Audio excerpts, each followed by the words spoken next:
Welcome to Tell Me More, the All Steel podcast where design meets innovation and we explore the limitless potential of workspaces.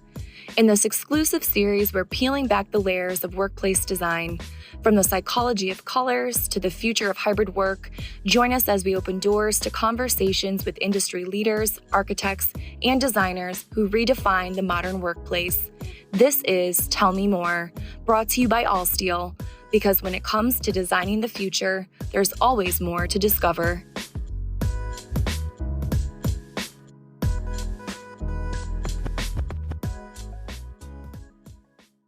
Jason. Hello. Thank you for being here. Thanks for having me here. Can you start out by giving us a little bit of who you are and who you work for?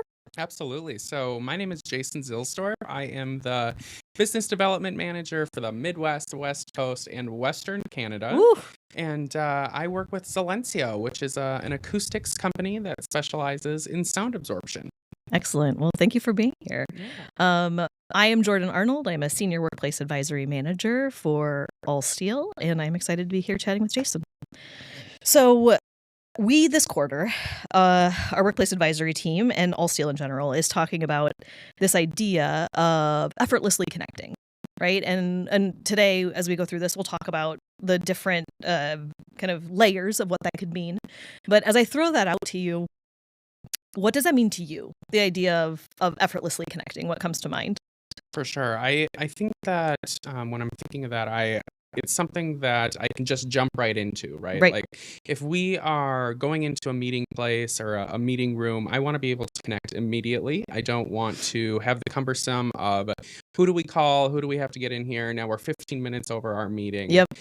Just being able to step in and not only that, but then having an environment that allows you to be stressless, right? Like our job in itself is enough stress. Yeah. And so having to deal with that technology and that environment just adds an entirely new layer. Absolutely. Get it if you want.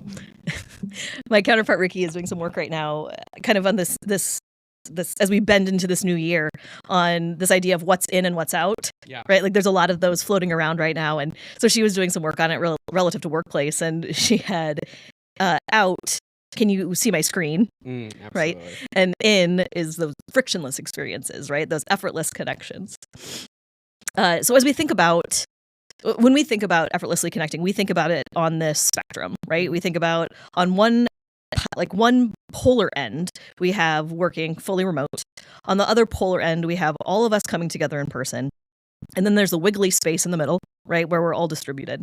What I want to focus on first is this fully in-person experience. So when we think about coming together in person, the experience of being in space together, let's talk a little bit about how acoustics can impact that in-person experience. What are some of the ways that we can see that impact? Absolutely. I think just in general, the level of frustration or the level of joy that you get from being in an environment reflects onto that experience. So I think of one example of being in a restaurant. So maybe you're going out, you're meeting with friends, you are getting dinner with family, and the first thing that you acknowledge or realize is that in order to hear the people next to you, you have to literally scream. Loud noise environments, they tend to be right around 3 to 4 seconds in a reverberation time. And so with that, it comes with a lot of frustration. You not only can't hear the person next to you, you can't get that update from your family or friends, but then you're also trying to mindfully eat. You're trying to enjoy your meal. Maybe it's a new restaurant, so you actually want to taste it versus just gobble it down. Right, yeah. And then on top of that, you want to also be not distracted by the environment going around you. Yeah.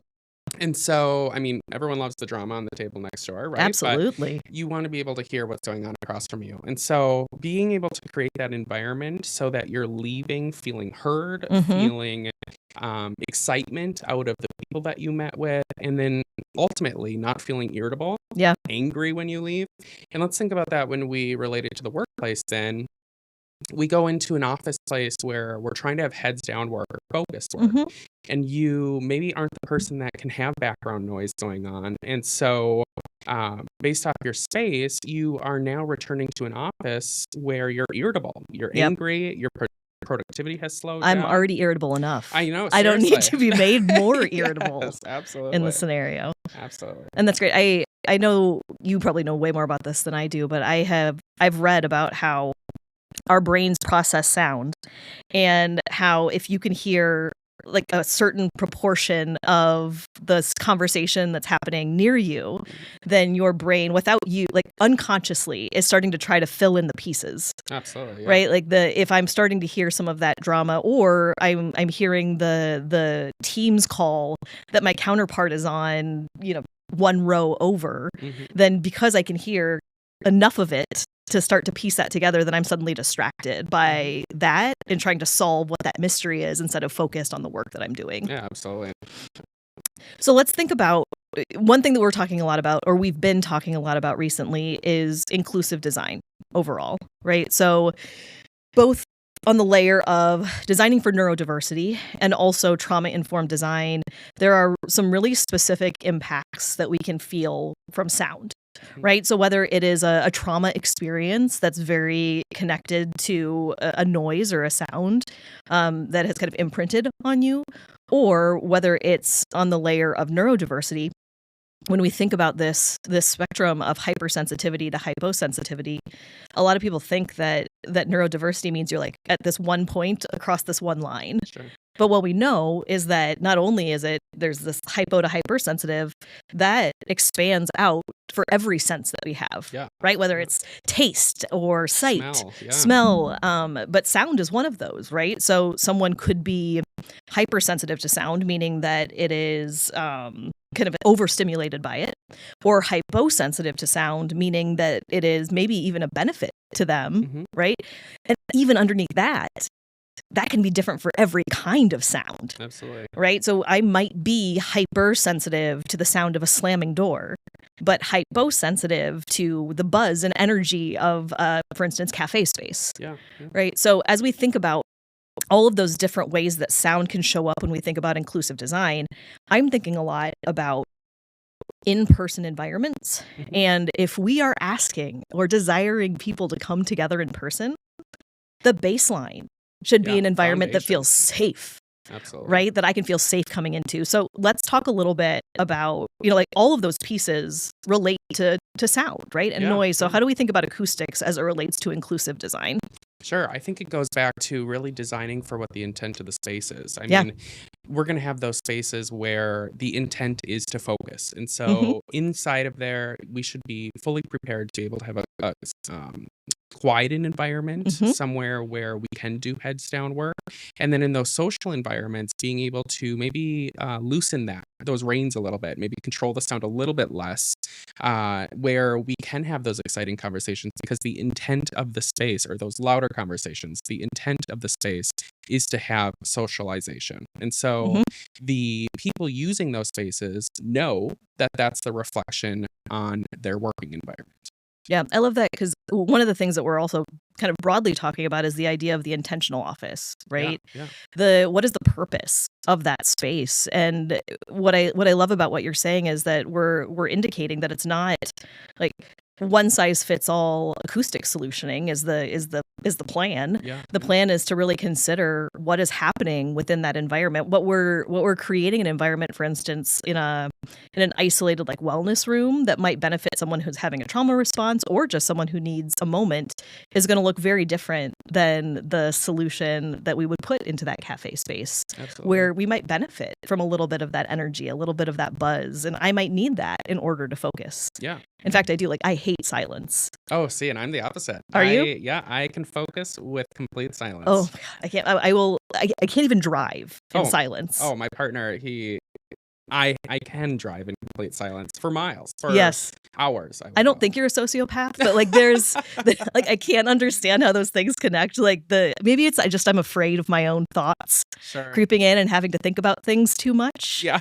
But I cannot. So like it's just interesting that we are so different in how sound impacts how we're able to work, which to me expands out into the reality that every human being who walks into this space is going to need something a little bit different. So having that ecosystem of options for someone to choose from to create an environment that serves the purpose of that person and that moment becomes so critical. Yeah, and I wanting to share just me being in this role and understanding sound a little bit better. I have learned how much more diversity in the sound environment that I need because I think there are a lot of people out there that haven't had those options when it comes to their noise environment, their sound environments, because they've been using whatever's been provided to them. So I think there's this level of learning and growing even to each individual user. Sure. And, that kind of comes in with allowing those choices because not everyone might understand that I'm so much more productive without any background noise, or actually I need a little bit of background noise. And so I think even looking at it as not the intent of the space, but just also providing options to your employees and workplaces. Absolutely. So as you think about kind of what these in-person spaces are looking like, I'm sure that you have seen over the last few years an evolution in kind of what the requirements are in those spaces, right? How we're supporting those acoustically.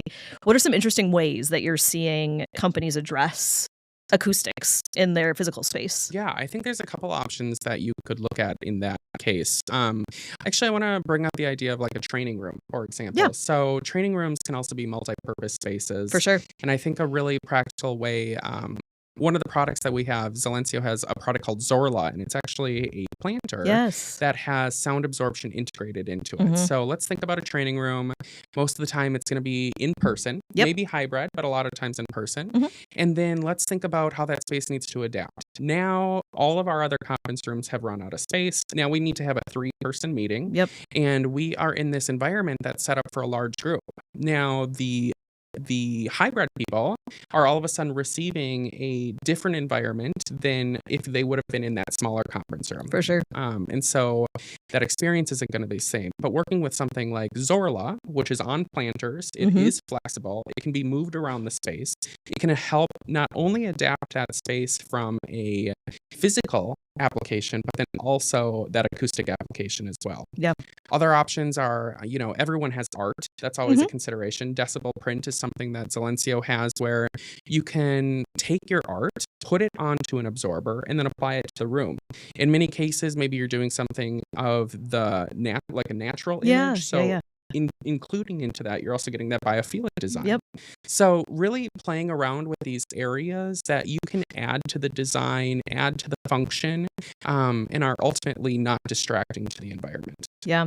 Well, you brought up something that I think is interesting that I want to dig into just a little bit. And that's, I think the most obvious benefit from Silencio and acoustic elements that you might have in spaces are the people in person. Right. And that's what we've talked a lot about is this idea of how is that benefiting the human beings that are coming into the office environment. But I do think there is also additional benefit that pulls into that kind of wiggly middle space, that distributed area where it is beneficial to the people in the room. Right.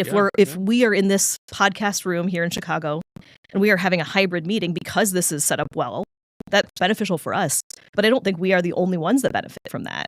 So let's talk a little bit about maybe some of the benefits that someone who might be calling in virtually the benefits they could benefit from of having good in-person acoustics. How does that translate through?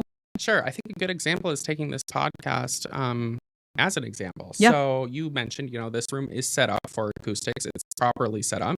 And the people listening to this podcast, they're not going to want to listen to this echoey recording where it's loud, there's background noise, there is distractions within the actual audio recording. People want to be able to hear their teammates and their leadership talk in a very clear and undistracting way. And so by having these meeting environments that are properly sound controlled, you're creating a lot less chaotic environment on the listener's end as well. For sure. I love that. Anything that you want to add as we kind of wrap up our conversation here around acoustics and connection and how all those pieces fit together? Absolutely. I mean, I think that there's acoustics can be a really difficult conversation. And Sure. I think, when you break it down on a micro scale and really start looking at the spaces individually on what they need, that's when it can be a lot more approachable. Yeah. Leesman Index report states that 67% of users are unhappy with their acoustic environments. And so that's a lot of people when you start thinking about the workforce. And that only translates to, more aggravated lifestyles after work. And, it can affect productivity. It can affect high blood pressure. Mm-hmm. And so just start out with a room. Yep. Start with that discussion and go from there. And it'll make a drastic change. And what you might notice is that your employees start gearing towards that room, and they are driven towards using that space. And then you might see how you need to disperse that through a more holistic way throughout the entire floor plate. I think that's a great way to think about it, right? It's the building blocks. It's pieces. It doesn't have to start with a holistic universal plan. Mm-hmm. It becomes kind of problem solving for each of those pieces. Like, what are we trying to do within this space? How do we solve for those challenges and then see those benefits in order to kind of translate elsewhere? Absolutely. Yeah. And, it's a bittersweet thing, industrial design and these open workplaces and open offices, because we are starting at the base, right? Yeah. Like, we've got the solid hard floors, we've got the drywall, gypsum walls, and we've got the high ceilings. So there is really no better way but up from an acoustic standpoint. Right. We're starting from bare minimum. Yeah. Yes. So only way to go is up. Well, thank you, Jason, for your time today. Really, really appreciate it. And we'll be talking soon. Thanks, Jordan. That brings us to the end of another fascinating episode of Tell Me More. We hope that you enjoyed this deep dive into in-person connection and acoustic inclusion. If you enjoyed this episode, stay tuned for the next episode in the series featuring Sherry Pippola, where we'll discuss distributed connection and digital equity. Until then, subscribe to this podcast and connect with us on social media. Thanks for listening.